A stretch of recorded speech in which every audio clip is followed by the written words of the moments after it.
আসসালামু আলাইকুম। দেশ এবং দেশের বাইরে থেকে যারা আমার এই প্রতিবেদনটি দেখতেছেন সবার প্রতি আমার স্বাগতম এবং শুভেচ্ছা রইল। আজকে আমি চলে আসলাম আমার জারা ঘাসের কাটিংয়ের জমিতে।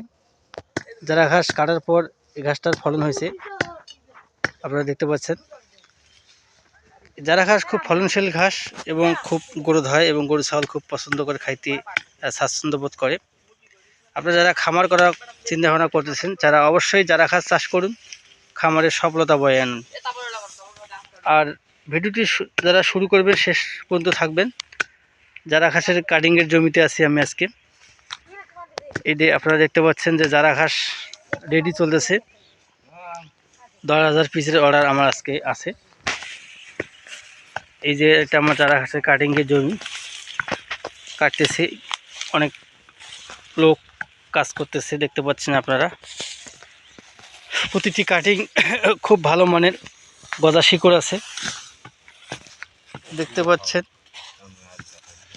এই যে কাটিংগুলো একেবারে ফ্রেশ ঝকঝকা, একেবারে রসালো, প্রতিটি কাটিং পরিপক্ক আছে। আপনারা দেখতে পাচ্ছেন এই যে কাটিংগুলো অনেক সুন্দর, প্রতিটি কাটিং সতেজ আছে। যাদের কাটিংয়ের প্রয়োজন আমার নাম্বার দেওয়া থাকবে ডেসক্রিপশনে এবং স্ক্রিনে নাম্বার দেওয়া থাকবে। এই নাম্বারে যোগাযোগ করলে আপনারা কাটিং সংগ্রহ করতে পারবেন। প্রতিটি জেলায় এবং উপজেলা শাখাগুলোতে কাটিং দিয়ে থাকি এবং ডেলিভারি দিয়ে থাকি। যদি ভিডিওটি ভালো লাগে অবশ্যই লাইক করবেন, কমেন্ট করবেন, সাবস্ক্রাইব করে চ্যানেলটির সাথেই থাকবেন। ধন্যবাদ।